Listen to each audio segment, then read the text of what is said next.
नमस्कार, IND 121 में आपका स्वागत है। मैं हूं आपके साथ नवीन पुरोहित और आज हमारे साथ चर्चा करने के लिए मौजूद हैं भोपाल स्मार्ट सिटी के CEO आदित्य सिंह जी। आदित्य जी, आपका IND 24 में बहुत बहुत स्वागत है। Thank you very much. अगर मैं आदित्य जी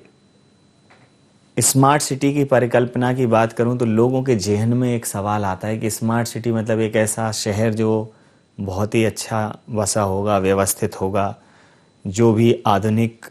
जीवन शैली की जो सुविधाएं हैं, जो आवश्यकता हैं, वो वहाँ उसमें उपलब्ध होंगी। लोग उसको ऐसा मानते हैं कि वो एक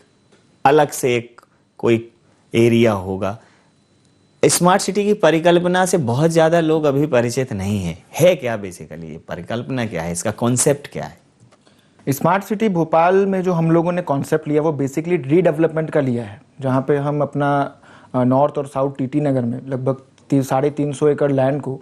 हम लोग रीडेवलपमेंट करेंगे, जिसमें जैसा आप कह रहे हैं कि अल्ट्रा जो मॉडर्न हमारा इंफ्रास्ट्रक्चर रहेगा, प्लस वहाँ पे हम लैंड पार्सल्स डेवलप करके उनको सेल करके मोनेटाइज करेंगे और फिर उसी पैसे को सर्कुलेट करके हम लोग वहाँ पे और इंफ्रास्ट्रक्चर लाएंगे।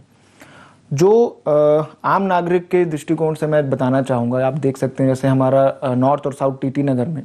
जो रोड्स हम बना रहे हैं, जो वहाँ पे हमारे हाउसिंग के प्रोजेक्ट्स हैं, वो आज से जो हमारी टेक्नोलॉजी और जो हमारा आज के टाइम पे मॉडर्नाइजेशन है उसके ऊपर पूरे बेस्ड हैं। तो वहाँ पे हमने 6 लेन रोड बनाई है। मेरे ख्याल से भोपाल शहर और मध्य प्रदेश में सिटी के बीच में इतनी अच्छी 6 लेन रोड नहीं होगी। इसमें हमने जो डक्ट्स बनाए हैं उसमें कभी भी कोई भी सिविल सप्लाई अगर हमको देना है तो कोई भी रोड में को खुदाई नहीं करना पड़ेगा। प्लस जो इसका प्लांटेशन है, जैसा कि आप देख सकते हैं, जो सेंटर बल्ज का और साइड बल्ज का है, वो अपने आप में state of the art plantation हम कर रहे हैं। इसके अतिरिक्त हम लोग पैन सिटी यानी पूरे भोपाल में other than north south TT Nagar भी प्रोजेक्ट्स लेते हैं, जिसमें बेसिकली इंफ्रास्ट्रक्चर और सॉल्यूशन बेस्ड प्रोजेक्ट्स भी हमारे रहते हैं। तो जैसा कि अभी आपने पिछले माह देखा होगा कि arch bridge, smart road, smart park और स्वच्छता के संबंध में जो ट्रांसफर स्टेशन हम लोगों ने अभी कंप्लीट करके दिए हैं, ये सॉल्यूशन बेस्ड इंफ्रास्ट्रक्चर हम बनाते हैं जी। तो जैसे जो पुराना शहर है,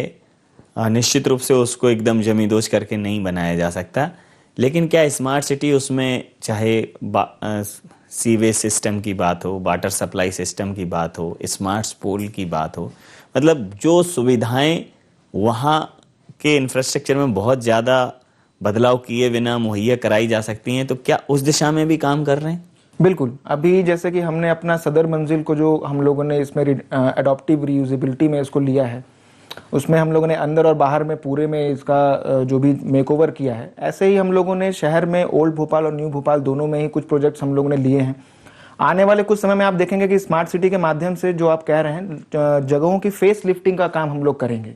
जिसमें लोगों के लिए पेडेस्ट्रियन में कंफर्टेबल वॉकवे बनाना, कुछ प्लांटेशन करना, लाइटिंग करना, वहाँ पे वाईफाई इंटरनेट के थ्रू हम जो भी और सॉल्यूशंस दे सकते हैं। तो ये हमारी कार्य योजना पूरी तैयार है और इसके लिए हम लोगों ने प्रोजेक्ट भी लगभग फाइनलाइज कर लिया है और 30 जनवरी को हमारा ये प्रोजेक्ट फाइनलाइज हो जाएगा और आगामी फरवरी से हम इसको बिल्कुल लॉन्च करेंगे।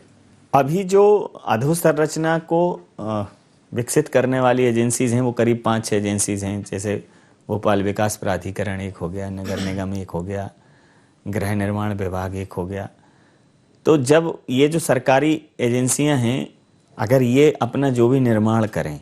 तो जब भी ये निर्माण करती हैं बाद में समझ में आता है कि वहाँ इसकी आवश्यकता और है। एक बहुत दूरगामी परिदृश्य को ध्यान में रखकर निर्माण नहीं होता है। तो क्या स्मार्ट सिटी की तरफ से ऐसी कोई सोच है कि ये जितनी भी निर्माण करने वाली एजेंसीज हैं वो स्मार्ट सिटी से स्मार्ट सॉल्यूशन लें, उनसे स्मार्ट कॉन्सेप्ट लें, या स्मार्ट सिटी की गाइडेंस में, उनकी मॉनिटरिंग में ही डेवलपमेंट हो, तो जो भी डेवलपमेंट हो वो ऑटोमेटिकली स्मार्ट हो? बिल्कुल सही कह रहे हैं आपका, और ये विजन जो है वो एकदम करेक्ट भी है। इसमें जैसे कि नगर निगम एक काफ़ी बड़ी एजेंसी होती है इसमें, तो नगर निगम और हम मतलब नगर निगम का ही हिस्सा है। तो इसमें स्वच्छता के संबंधित और जो भी हमारा भी जो रोड इंफ्रास्ट्रक्चर आप देख रहे हैं, तो इसी विजन से हम लोगों ने ये प्रोजेक्ट्स लिए थे। तो हमारे जो ट्रांसफर स्टेशन हैं जो नगर निगम की तरफ से हम लोग स्वच्छता के लिए बनाते हैं,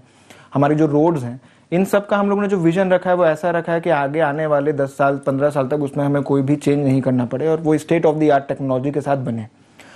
साथ में ही हम अलग जो एजेंसीज हैं उनके साथ भी हम लोग अभी चर्चा में हैं। खासकर हमारा जल निगम हो गया और हमारा UKVN जो ऊर्जा विकास निगम है, उसके माध्यम से भी हम लोग जो इनके सौर ऊर्जा और इन सब के जो स्काडा के प्रोजेक्ट्स होते हैं वो भी हम लोग ले रहे हैं। तो ये जो कोलैबोरेशन का पार्ट है, क्योंकि अब हमारे इंफ्रास्ट्रक्चर प्रोजेक्ट कंप्लीट हो रहे हैं, तो इसको हम लोग बिल्कुल अब इसी दृष्टि से लेंगे। जी। अभी ऐसे कौन से प्रोजेक्ट्स हैं भोपाल स्मार्ट सिटी के जो स्मार्ट सिटी के ओवरऑल जो अगर सिनेरियो में देखें जिन्होंने एक अच्छी परफॉर्मेंस दी है, जिसमें स्मार्ट सिटी भोपाल को एक अच्छी रैंकिंग में काउंट किया गया है? देखिए, अभी हम पूरे देश में फर्स्ट रैंक पे हैं स्मार्ट सिटीज़ के प्रोजेक्ट कंप्लीशन और इम्प्लीमेंटेशन के ऊपर जो रैंकिंग होती है जी। इसमें हमारे जो बेसिक प्रोजेक्ट्स है जो कंप्लीशन के लिए हमको जिसमें हेल्प मिला रैंकिंग में, उसमें आर्च ब्रिज एक काफ़ी अच्छा हमारा प्रोजेक्ट था, जिसमें कि हम लोगों ने आप देखा होगा भी माननीय मुख्यमंत्री जी के माध्यम से उसका लोकार्पण भी कराया है। उसकी ब्यूटिफिकेशन और उसके साइज का, उसके लेंथ का, बकेट हैंडल जो शेप का जो एक ब्रिज है वो कहीं भी नहीं है पूरे देश में। और उसमें जो लाइटिंग के लगभग हम लोगों ने हजारों कॉम्बिनेशन उसमें रखे हैं, तो उससे उसका एक शहर का फेसलिफ्टिंग में भी उन्होंने काफ़ी हेल्प किया है जी। सेकेंडली, हमारी स्मार्ट रोड भी कंप्लीट हो चुकी है, हमारा स्मार्ट पार्क भी कंप्लीट हो चुका है। तो इन प्रोजेक्ट्स के कारण हम लोगों ने सिटीजन सेंट्रिक जो सर्विसेज दिए हैं और उसके कारण से ट्रैफिक मोबिलिटी से लेकर जो पब्लिक इंफ्रास्ट्रक्चर में इंप्रूवमेंट आया है, इन सब कारणों से हमको अभी देश में फर्स्ट रैंकिंग मिली है। साथ ही में हमारे हाउसिंग का जो एक महालक्ष्मी परिसर का बीडीए के माध्यम से जो हमने किया था वो भी लगभग पूरा है और आगामी कुछ सप्ताह में उसका भी लोकार्पण करके हम लोग उसको सौंप देंगे। और नेक्स्ट जो हमारा मेन अभी जो फोकस्ड प्रोजेक्ट है वो बुलेवार्ड रोड है, क्योंकि हमारे लैंड मोनेटाइजेशन के कारण हम लोगों ने जो प्लॉट्स बेचे हैं वो भी हम उसी एरिया में बेच रहे हैं और बुलेवार्ड रोड का कंप्लीशन के बाद हमारी जो रैंकिंग है वो और सुदृढ़ हो जाएगी। जी।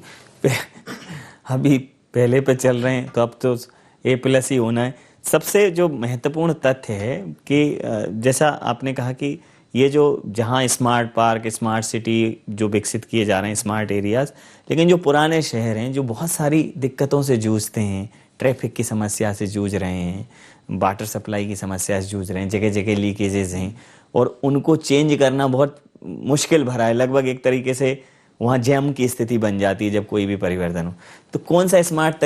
तरीका होगा कि कम तोड़फोड़ करनी पड़े, बहुत ज़्यादा बदलाव नहीं करना पड़े और लोगों को सुविधाएं पहुंचें? क्या उस दिशा में सोच रहे हैं स्मार्ट सिटी? बिल्कुल, जैसा कि अभी मैंने बताया भी था, हम लोग आने वाले समय में ऐसे एरिया को हम लोगों ने चूज किया है जी। और स्वच्छता सर्वेक्षण की दृष्टि से भी और अन्यथा भी हम लोग जो यहाँ पे नागरिकों के सुविधा की दृष्टि से हम लोग हर वार्ड में एक जगह को चूज करेंगे, चाहे वो नए भोपाल का हो चाहे वो पुराने भोपाल का हो। और उस एरिया में जैसे कि जो भी आपके इश्यूज हैं, चाहे वो ट्रैफिक के हों, चाहे वो लोगों के कम्यूटर सेफ्टी के हिसाब से हों, तो इसके लिए हमारी कार्य योजना पूरी तैयार है। आज हम लोगों ने अभी नगर निगम के साथ उसकी बैठक भी की है और प्रति वार्ड से एक एक जगह को हम लोग ऐसे चयनित करके हम लोग फेज वाइज इसको अब अपलिफ्ट करना चालू करेंगे। जी। जैसे अभी टीटी नगर में एक स्मार्ट सिटी का एरिया डेवलप हो रहा है, कई बार ऐसा होता है कि एक क्षेत्र से दूसरा क्षेत्र बहुत दूर पड़ जाता है। कोलार एक क्षेत्र है, होशंगाबाद रोड एक क्षेत्र है और टीटी नगर वाला एक क्षेत्र है। तो क्या ये अलग अलग क्षेत्रों में भी ऐसी योजना है कि उन क्षेत्रों में भी एक स्मार्ट कहीं ना कहीं एरिया डेवलप किया जाए जो लोगों के लिए और जो निर्माण एजेंसीज हैं उनके लिए वो एक मॉडल एरिया हो? तो क्या इस टाइप का भी कोई एक प्लान है? जी बिल्कुल है। अभी तो हमारा मेजर फोकस, क्योंकि एरिया बेस्ड डेवलपमेंट में हमने अपना जो मॉडल लिया था, तो पहले चरण में हम अपने टीटी नगर का जो प्रोजेक्ट है उसको हम कंप्लीट करेंगे और साथ ही में वहाँ पे इंफ्रास्ट्रक्चर डेवलप करके हमारा लैंड मोनेटाइज होगा और साथ ही में हम लोग आगे के चरण की भी हम लोगों ने कार्य योजना बनाई है जी। तो इसमें अभी हम लोगों ने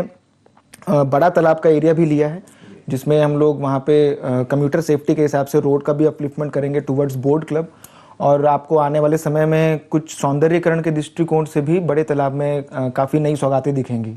तो फेज मैनर में हम इसको लेंगे। फर्स्ट हम अपना टीटी नगर एरिया को पूरा कंप्लीट करके डेवलप कर लेंगे और उसके बाद ही सिटीजन कंसल्टेशंस और सभी इसमें जो भी एजेंसीज हैं उनके साथ एक से इंटीग्रेटेड प्लान बना के हम लोग इसको आगे बढ़ेंगे। जी। अभी जब हम निर्माण की और अधोसंरचना विकास की बात करते हैं तो सरकारी निर्माणों को छोड़ दिया जाए, गैर सरकारी और जितने भी निजी निर्माण होते हैं, तो जो नगर निगम है और जो टाउन एंड कंट्री प्लानिंग है, वो उनके होने के बावजूद भी कहीं ना कहीं वो जो नियोजन होना चाहिए वो हो नहीं पाता, अनियोजित विकास हो जाता है। फिर हम जब इतनी बड़ी संख्या में लोग उसमें इन्वॉल्व हो जाते हैं तो फिर कहीं ना कहीं उन अवैध कॉलोनी को वैध करने की प्रक्रिया होती है। तो पहले से ही जब भवन निर्माण की प्रक्रिया से ही भवन निर्माण होने के बीच तक उनके कंप्लीशन सर्टिफिकेट तक क्यों ना ऐसा हो कि निर्माण एजेंसीज के साथ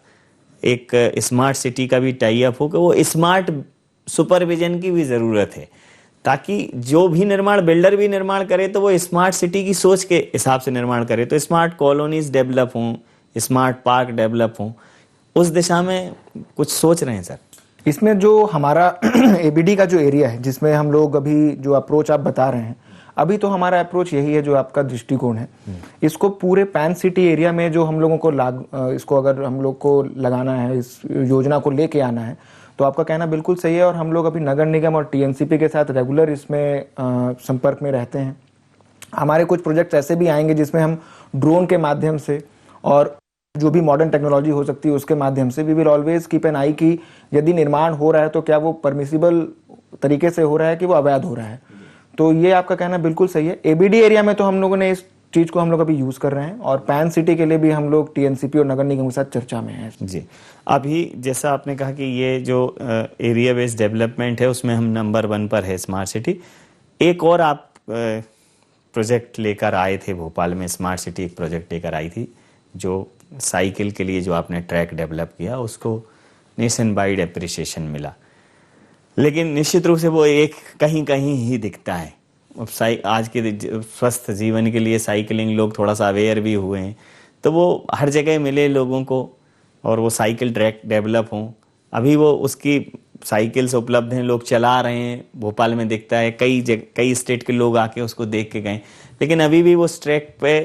एक एरिया को छोड़ दें तो बाकी जगह वो ट्रैक नदारद नजर आते हैं। तो उसके लिए कोई प्लानिंग है कि उसको डेवलप किया जाए? इसमें हमारी आई विल से जो कार्य योजना है वो 2 प्रकार की है। एक तो जो ट्रैक हमारा बन चुका है उसका हम लोगों को सुदृढ़ीकरण करना और उसका मेंटेनेंस करना, संधारण करना एक हमारी कार्य योजना में है। और दूसरा है कि जो भी हमारे एबीडी एरिया की रोड्स और स्मार्ट सिटी के माध्यम से जो भी रोड्स बनाई जा रही हैं, तो उसके अंतर्गत लगभग हम लोगों ने अभी 14 किलोमीटर का जो साइकिल ट्रैक है वो हमारे एबीडी एरिया में और स्मार्ट रोड को अगर आप मिला लें तो इन सब टोटल को मिला के ट्रैक जो हमारा 14-15 किलोमीटर का बनेगा वो भी है। साथ में जो हमारी आने वाली जो रोड्स हैं उसमें भी हमने साइकिल ट्रैक लिया है। तो टीटी नगर एरिया में जो हमारा एबीडी डेवलप हो रहा है उसमें आप ये कह सकते हैं करीबन हम लोग 50 किलोमीटर का साइकिल ट्रैक इसमें देंगे। इसके अतिरिक्त कुछ रोड्स का हम लोगों ने और चयन किया है जिसमें लोगों को सुबह घूमने में या साइकिल चलाने के लिए जहाँ पे लोगों को इंटरेस्ट रहता है, तो इसमें हमारी जो चार्टर्ड करके जो एजेंसी है जिसके माध्यम से हम ये कर रहे हैं, उनसे हम लोगों ने कुछ अपने जो जहां हमारे साइकिल के स्टैंड्स हैं उनको शिफ्ट करने के लिए भी कहा है। और हम सिटीजन्स के साथ भी इसमें टोटल इंटरेक्शन में है कि जहां भी वो चाहें अगर ऐसा साइकिल ट्रैक डेवलप करना है तो हम उसमें वहां भी उनको डेवलप करेंगे। एक सर ये मेरी अपनी सोच है कि सामान्यतः जो मेन रोड है वहां से कॉलोनी की कनेक्टिविटी कई जगहों पर कॉलोनी जाके एक डेड एंड हो जाता है रोड का, और वहाँ पता चलता है कि 5 से 7 कॉलोनीज हैं और वो जाके वहाँ डेड एंड हो गया है या काफ़ी अंदर तक हैं। तो अभी भी यहाँ जो पब्लिक ट्रांसपोर्ट है तो वो सबब में लगभग ना के बराबर है। मेन रोड पे अगर व्यक्ति को कार या बस ड्रॉप कर दे तो फिर उसको अंदर जाने के लिए कुछ नहीं है। तो अगर जो मेन साइकिल ट्रैक जो साइकिल के स्टैंड साइकिल ट्रैक पे बनाए गए हैं, अगर वो उन कॉलोनीज में जो चूंकि हर कॉलोनी में अपना एक एरिया होता है पब्लिक के लिए उपयोग के लिए, तो उन कॉलोनीज में अगर वो ट्रैक बना साइकिल के स्टैंड बना दिए जाएं तो बहुत सारे लोग ऐसे होंगे जो पब्लिक ट्रांसपोर्ट तक आने के लिए उनको उन साइकिल ट्रैक के लिए वो उन रोड्स पे इस्तेमाल कर सकते हैं, क्योंकि उन पर कोई बड़ा हैवी ट्रैफिक होता नहीं है। तो क्या इस दिशा में आप सोचेंगे, क्योंकि उससे लोगों को एक बड़ा सपोर्ट मिलेगा वहां तक आने जाने में कि वो मेन वहां तक आ गए मेन रोड तक, वहां से उन्होंने अपना पब्लिक ट्रांसपोर्ट लिया और वापस से अपनी गंतव्य तक पहुंच गए। अभी तक वो सब मेन स्ट्रीम और मेन रोड के आसपास ही। जी, जैसा कि आपका इसमें सुझाव है, बहुत ही मेरे ख्याल से अच्छा सुझाव है। इसके लिए हम लोगों ने ऑलरेडी ई बाइक्स जो हमारी आने वाली हैं उसके लिए हम लोगों ने इसी दृष्टिकोण से किया है कि पब्लिक ट्रांसपोर्ट को बढ़ाने के लिए जो एंड टू एंड कनेक्टिविटी हमें देनी होती है, उसके दृष्टिकोण से हम ई बाइक भी लेके आ रहे हैं, जहां आदमी खुद साइकिल चला के और पैडलिंग करके, और यदि चढ़ाना है और दूर जाना है तो उसमें कुछ हम लोग बैटरी के थ्रू कुछ देर के लिए आप उसको बाइक सिस्टम में भी यूज कर सकते हैं। सेकेंडली, हम लोगों ने कुछ ई रिक्शाज और इन सबको लाने का भी एक कार्य योजना BCLL के माध्यम से बनाया है, जहां हमने भारत शासन से भारत सरकार से हम लोगों ने लगभग 300 करोड़ का डिमांड इसी दृष्टिकोण से किया है, जिसमें हम एंड माइल कनेक्टिविटी हमारा एक मेजर कंपोनेंट है। जी बिल्कुल, वही एंड माइल। तो इसमें हम लोग कॉमन शेयरिंग के लिए भी हमारे पास व्हीकल्स रहेंगे और इंडिविजुअल आदमी को भी अगर बाइक के थ्रू करना है तो वो भी हम इसमें लेके आ रहे हैं। जी, जिस प्रकार से आपने कहा कि ये जो पब्लिक ट्रांसपोर्ट को बढ़ावा देने के लिए, तो जैसे अभी भोपाल में लोगों ने देखा कि लॉकडाउन के बाद जब जो चार्टर्ड बसेस जब बंद हुई, तब लोगों को ये इम्पोर्टेंस समझ में आया कि वाकई में जो पब्लिक ट्रांसपोर्ट है और अगर वो बहुत अच्छा है तो लोगों को कितना सुविधाजनक रहता है, और इंडिविजुअल ट्रांसपोर्ट को मैनेज करना सबके बस की बात नहीं है। तो एक कन्वीनियंट और अच्छा ट्रांसपोर्ट मिलना निश्चित रूप से बड़ी बात है, और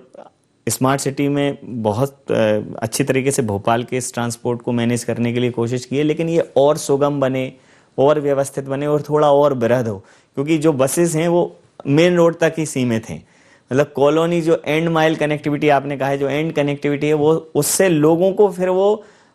उनकी ये चिंता खत्म हो जाएगी कि वो अपने वाहन का इस्तेमाल करें कि नहीं करें। वो वहां से आए, एक कनेक्टिविटी ली, फिर गंतव्य तक पहुंच गए, दूसरी कनेक्टिविटी, ऑफिस से घर तक की अगर उनकी कनेक्टिविटी हो जाए, तो जो आप पर्यावरण बचाने के लिए आप ड्राइव चलाते हैं, अवेयरनेस ड्राइव, और लोगों को उत्साहित करते हैं कि वो पब्लिक ट्रांसपोर्ट इस्तेमाल करें, तो उस दिशा में ये बड़ा कदम हो सकता है। जी, इसमें लॉकडाउन के बाद हम लोगों ने काफ़ी सारी चीज़ों को दृष्टिकोण में रखते हुए कुछ ऐसे स्टेप्स लेने का हम लोगों के प्लान्स हैं, जिसमें कि पब्लिक ट्रांसपोर्ट एक तो एंड टू एंड रहे, और दूसरा जितना भी कंफर्टेबल और सेफ हो सके। इसके तरफ में हमने जो पहला कदम उठाया है, इसमें हमने पैनिक बटन सभी बसों में हम लोग लेके आ रहे हैं जी, जिसमें महिला सुरक्षा को मेन हम लोगों ने फोकस रखा है, और साथ में अन्य जो भी अगर छोटे मोटे अपराध होते हैं जो सभी आम नागरिक के लिए रहते हैं, जो प्रॉब्लमेटिक होता है, उसके माध्यम से हम लोग पैनिक बटन का यूज कर रहे हैं, जिसमें कि आप बटन दबाएंगे तो नियरेस्ट डायल 100 को, नियरेस्ट थाने को, इवन स्मार्ट सिटी और BCLL के कॉल सेंटर में भी जाएगा, और हम आपसे कॉल करके पूछेंगे। सेकेंडली, जो कनेक्टिविटी के इशू आप बता रहे हैं, बिल्कुल सही कहना है आपका। इसमें हम लोग एंड माइल कनेक्टिविटी के लिए, जैसे कि आपको आने वाले समय में हमारी E-बाइक्स और E-रिक्शास के माध्यम से, प्लस हमारा जो ABD एरिया है उसमें हम लोगों ने साइकिल ट्रैक, प्लस जो मेट्रो के नोड्स हैं उसकी प्लानिंग भी हमने ऐसे ही की है कि आदमी यदि कहीं बाहर से मेट्रो से उतरेंगे तो उसको अगर न्यू मार्केट या आसपास या मंत्रालय, सचिवालय जहां भी जाना हो तो वो बिना किसी व्हीकल के टेंशन के जा सकते हैं। तो ये एक ओवरऑल हम लोगों ने इसमें कन्वर्ज करके एक योजना बनाई है, और शीघ्र ही आपको इसका संचालन फील्ड पे दिखेगा। लॉकडाउन के दौरान जब सब कुछ ठप था, तब सिर्फ और सिर्फ अगर कहीं फ्रंट लाइन बैरियर्स को छोड़ दें, तो अगर कहीं किसी ने जीवन को सुगम बनाने का काम किया तो वो थी स्मार्ट जो आइडियाज़। तो उस टाइम पर चाहे कोरोना मरीजों की सैंपलिंग हो, उनका डेटा कलेक्शन हो, स्मार्ट सिटी का जो ऑफिस है वो बिल्कुल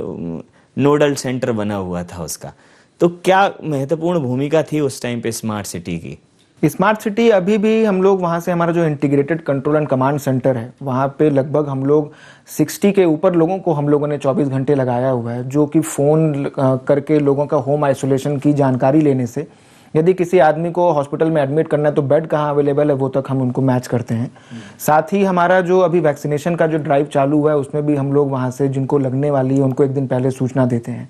तो कोविड में मैं यही कहूँगा कि रिलीफ से लेके, रिहैबिलिटेशन से लेके और रिकवरी से लेके, तीनों चीज़ों को हम लोग स्मार्ट सिटी से मॉनिटर करते हैं। और आने वाले समय में हम लोग एक वैक्सीन मैनेजमेंट सिस्टम भी लेके आने वाले हैं, जिसके लिए हम स्वास्थ्य विभाग से वी आर इन डिस्कशन। तो हम पूरे मध्य प्रदेश का भी vaccine management end to end तक हम लोग कर सकते हैं। तो कोविड में मैं यही कहूँगा कि स्मार्ट सिटी भोपाल ने और बाकी स्मार्ट सिटीज़ ने भी काफ़ी अहम रोल इसमें प्ले किया है। लोगों के रूटीन के जीवन में स्मार्ट सिटी सिर्फ इंफ्रास्ट्रक्चर के अलावा जो लोगों की और ज़रूरतें होती हैं, चाहे उनकी शॉपिंग हो, परचेजिंग हो, या सरकारी दफ्तरों से रिलेटेड काम काज हो, टैक्स जमा करना हो, बिजली का बिल जमा करना हो, लोग चाहते हैं कि एक ऐसा कोई एकीकृत तंत्र मिले जहां एक ही जगह पे वन विंडो उनका समाधान हो जाए। उन्हें बिल जमा करने लग जाना है, पानी का बिल जमा करने लग जाना है, बिजली का बिल जमा करने लग जाना है। क्योंकि अब न्यूक्लियस फैमिलीज रह गई हैं, एक व्यक्ति अगर 4 चीज़ों में उलझ जाता है तो उसके अपने काम प्रभावित होते हैं। तो सुगमता से काम हो सकें, ये जो तमाम सारे विभाग हैं, क्या इनको एक ऐसा प्लेटफॉर्म आप देंगे जहां उनको उनका रेवेन्यू मिले, लोगों को सुविधा मिले और चीज़ें सहजता से बढ़ें? इसमें स्मार्ट सिटीज़ का अभी तक आपका बिल्कुल सही कहना है कि इंफ्रास्ट्रक्चर पे बहुत फोकस था, क्योंकि एक एरिया को हमको अगर रिडेवलप करना है तो उसमें हमको बेसिक नेसेसिटीज, सड़क, बिजली, पानी जिसको हम कहते हैं, वो तो देना ही था। अब क्योंकि हमारा वो प्रोजेक्ट जो है वो कंप्लीशन की ओर है, हमारा जो ये साल रहेगा, इसमें हम लोगों ने अभी यही कार्य योजना बनाई है कि इंटरनेट ऑफ थिंग्स, IoT का जो ज़माना है, इसके माध्यम से जो आप स्मार्ट सॉल्यूशंस की बात कह रहे हैं वो हमें लाना है। तो जो सिंगल विंडो क्लियरेंस है, नगर निगम ने इसमें पहल भी चालू कर दी है कि आप ऑनलाइन अपने केसेस को, जो चाहे वो प्रॉपर्टी रजिस्ट्रेशन का हो या बिल्डिंग परमिशन का हो, आप उसको ट्रैक कर सकते हैं। तो इसी का हम लोग नेक्स्ट चरण में जो बाकी भी सुविधाएं हैं, चाहे वो हॉस्पिटल में बेड अवेलेबिलिटी के बारे में जानकारी से लेके कि हमारे बच्चे को अगर स्कूल भी जाना है तो नियरेस्ट सबसे अच्छा शासकीय या शासकीय स्कूल कौन सा है, इस टाइप की सिंगल विंडो हम लोग सॉल्यूशन प्रोवाइड करने के लिए बिल्कुल अभी हमारी इसमें पॉलिसी जो है वो बन रही है और हमारे कंसल्टेंट्स इसमें ऑलरेडी काम कर रहे हैं। और आने वाले समय में और 2021 का जो वर्ष रहेगा वो भोपाल के लिए टोटली हम इंटरनेट ऑफ थिंग्स में ही फोकस करेंगे। जी, कई बार क्या है, लोग बाहर से आते हैं और अगर उन्हें ऐसा मालूम है, जैसे अभी कुछ एक ऐप हैं जो काम कर रहे हैं, लेकिन वो पर्टिकुलर कुछ चीज़ों तक ही सीमित हैं। जैसा आपने कहा, अगर इतनी बृहद सोच है कि कोई अगर एक टूरिस्ट के तौर पर भोपाल आता है तो उसको अच्छे रेस्टोरेंट कहाँ मिलते हैं। अभी तक क्या है कि कहीं ना कहीं जो टूर एंड ट्रेवल एजेंसीज हैं या उनकी वेबसाइट्स हैं, सिर्फ वही वर्क कर रही हैं। लेकिन जहां बात किसी सरकारी तंत्र की आती है तो आज भी लोगों का भरोसा सरकारी तंत्र पर पुख्ता है, भले ही कितने सवालिया निशान हो। जहां सरकारी सहभागिता की बात आती है तो लोग प्रेफर उसको करते हैं। तो एक समग्र ऐसा एक स्मार्ट सिस्टम जो हर विभाग को और हर व्यवस्था को कहीं ना कहीं अटैच भी अपने साथ करे, इन्वॉल्व भी करे और उसको एक ही प्लेटफॉर्म पर लेके आए, उसकी भी ज़रूरत है। तो अब क्या स्मार्ट सिटी बाकी अन्य विभागों के भी साथ तालमेल करने लगी है, उनकी ऐसी चीज़ों के लिए जो पब्लिक तक उनकी कहीं ना कहीं पहुंचती हैं और जिनमें समस्याएं आती हैं। इसमें हमारा एक पहले एप्लीकेशन भी बना था, अभी भी हम लोग उसको रन कर रहे हैं, जिसमें भोपाल प्लस के माध्यम से हम लोग ऐसी जानकारी, चाहे वो भोपाल के नागरिकों को हो या टूरिस्ट को हो, वो हम प्रदान करते थे। उसमें अभी हम लोगों ने अपग्रेडेशन का काम चालू कर दिया है। साथ ही में जो अन्य विभागों के साथ कोलैबोरेशन का आप जो बात कर रहे हैं, हम लोग ने जल निगम के साथ और यूकेबीएन के साथ और इवन हम लोग स्वास्थ्य विभाग के माध्यम से भी ये जो इंटर डिपार्टमेंटल एक आप कह रहे हैं स्कीम ऑफ थिंग्स होती है, जो जहाँ पे एक ही जगह पे आपको सारे विभागों की सुविधाएं मिल जाएं, तो हमारे इस चरण में हम लोगों ने इसको भी लिया है। और हम लोग प्राथमिकता से, क्योंकि लाइट, वाटर और हेल्थ, ये तीन चीज़ें ऐसी हैं जो कॉमन आदमी को सबसे ज़्यादा जिनसे रिलेट कर सकते हैं, तो हम लोगों ने पहले चरण में इन तीनों डिपार्टमेंट के साथ अपना जो डिस्कशन है वो चालू कर दिया और होपफुली हम लोग आने वाले माह में इसको प्रॉपर इम्प्लीमेंट भी कर पाएंगे। जी, जिस प्रकार से ये जो अभी एरिया बेस्ड डेवलपमेंट चल रहा है, तो इसकी एक निर्धारित अवधि तय की होगी, तो ये कब तक अपना ऐसा स्वरूप ले लेगा कि लोग कहेंगे कि स्मार्ट सिटी, अगर इस प्रकार का निर्माण हम करते हैं या स्मार्ट सिटी के सॉल्यूशंस हम लेते हैं, अन्य विभागों को भी मोटिवेशन मिलेगा कि उसी खर्चे में एक न सिर्फ कहना चाहिए कि इको फ्रेंडली और पर्यावरण की सारी चीज़ों को ध्यान में रखते हुए ऐसा निर्माण किया जा रहा है। तो ये कब तक आपको लगता है कि वहाँ आकार ले लेगा एक ये पूरा सिस्टम? जी, इसमें जो इनिशियल कार्य योजना थी उसमें 5 वर्ष के अंदर इसको कंप्लीट करना था, जब लगभग 2017 से इसमें ऑन फील्ड काम चालू हुआ। पेपर वर्क तो 2016 से हो गए थे स्टार्ट। अब आप देख सकते हैं जो हमने मेजर जो लिए थे रोड्स, हमारे बुलेवार्ड रोड जो है और जो न्यू मार्केट से माता मंदिर वाला रोड है, वो हमारा लगभग बुलेवार्ड रोड तो पूरा ही कंप्लीट हो चुका है। हमने प्लांटेशन का भी काम चालू कर दिया है। प्लस अब हमारा लैंड मोनेटाइजेशन का जो पॉलिसी था वो भी चालू हो गया, तो प्राइवेट जो हमारे इन्वेस्टर्स हैं उन्होंने वहाँ पे लैंड लेना भी चालू कर दिया है। तो उसके दृष्टिकोण से हम लोगों ने बिजली, पानी और सड़क की जो फैसिलिटी है वो उनको दे दी है और वो अब आते जाएंगे और अपना लैंड जो है वो अपने हिसाब से डेवलप करते जाएंगे। तो मुझे लगता है आगामी 6 माह में हमारा जो नॉर्थ साउथ टीटी नगर में एबीडी एरिया जो है वो आपको अपने कहते हैं फुल फ्लेजेड डेवलप्ड वे में दिखना चाहिए। जी, अगर मैं सर अंतिम और सबसे महत्वपूर्ण प्रश्न के अगर मैं ये बात करूं कि जैसा आपने कहा कि एक पंचवर्षीय योजना है, तो शुरुआत के 5 वर्ष बहुत मुश्किल होते हैं किसी भी उसके लिए, क्योंकि वो उसकी बेसिक डेवलपमेंट में चले जाते हैं। तो 2022 तक भोपाल की जो स्मार्ट सिटी कंपनी है और जो भोपाल स्मार्ट सिटी है वो जो एक नंबर का तमगा है उसको बरकरार रख पाएगी, क्योंकि बहुत कंपटीशन बहुत है। देखिए, अभी तो हम फर्स्ट हैं क्योंकि हमने प्रोजेक्ट्स कंप्लीट किए हैं और हमारी टीम ने इसमें बहुत मेहनत से काम की है और हम आगने वाले टाइम पे जो प्रोजेक्ट्स ले रहे हैं उससे हमारी रैंकिंग और सुदृढ़ होगी। तो भोपाल का भी जो मेरे ख्याल से जो डोमिनेशन स्मार्ट सिटीज़ में है और एबीडी एरिया में जो हमने लैंड मोनेटाइजेशन किया है वो देश में कोई भी नहीं कर पाया है जी। तो इन सब कारणों से मुझे लगता है कि रैंक वाइज तो हम फर्स्ट रहेंगे ही, बट मोर देन रैंकिंग मुझे ये है कि फर्स्ट के हिसाब से जो लोगों को सुविधा मिलनी चाहिए और जो इंफ्रास्ट्रक्चर हमारे कंप्लीट होने चाहिए उस पर हमारा मेजर फोकस रहेगा। और बिल्कुल ये साल स्मार्ट सिटी के लिए और भोपाल के सिटीजन्स के लिए भी मैं बोलूँगा कि it will be a very exciting year जिसमें आपको हमारे नए प्रोजेक्ट्स कंप्लीट होते हुए दिखेंगे। और मैं बिल्कुल ये चाहूँगा कि और भी हमें प्रोजेक्ट्स कहाँ कैसे लेने हैं वो सिटीजन्स हमको बताते रहें। सुविधा, समन्वय और समाधान, एक ऐसा प्लेटफॉर्म जहां आपको न सिर्फ सुविधाएं मिलेंगी बल्कि आपको एक बेहतर कोऑर्डिनेशन मिलेगा आपकी जीवन से जुड़ी हुई चीज़ों को खोजने के लिए, उनके उपभोग के लिए, उनके उपयोग के लिए, और समाधान भी मिलेंगे उन समस्याओं से जो आप जिनसे दो चार होते हैं, चाहे वो ट्रांसपोर्टेशन की हो, स्कूल की हो, कॉलेज की हो, ऑफिस एरियाज़ की हो। तो स्मार्ट सिटी अधोसंरचना के विकास में एक महत्वपूर्ण कारक साबित होगा और भोपाल स्मार्ट सिटी इस दिशा में निरंतर स्वर्णिम पथ की ओर अग्रसर है। सर, जिस प्रकार से आपने तमाम सारे ऐसे विषयों को जो निश्चित रूप से उनसे जनता अनभिज्ञ है, यहाँ तक कि हम लोगों को भी बहुत ज़्यादा उसके विषय में जानकारी नहीं है, तो स्मार्ट सिटी की संकल्पना और परिकल्पना का कहीं ना कहीं एक विस्तृत व्याख्या यहाँ हुई है। आपका बहुत धन्यवाद, बहुत आभार इतना समय। Thank you.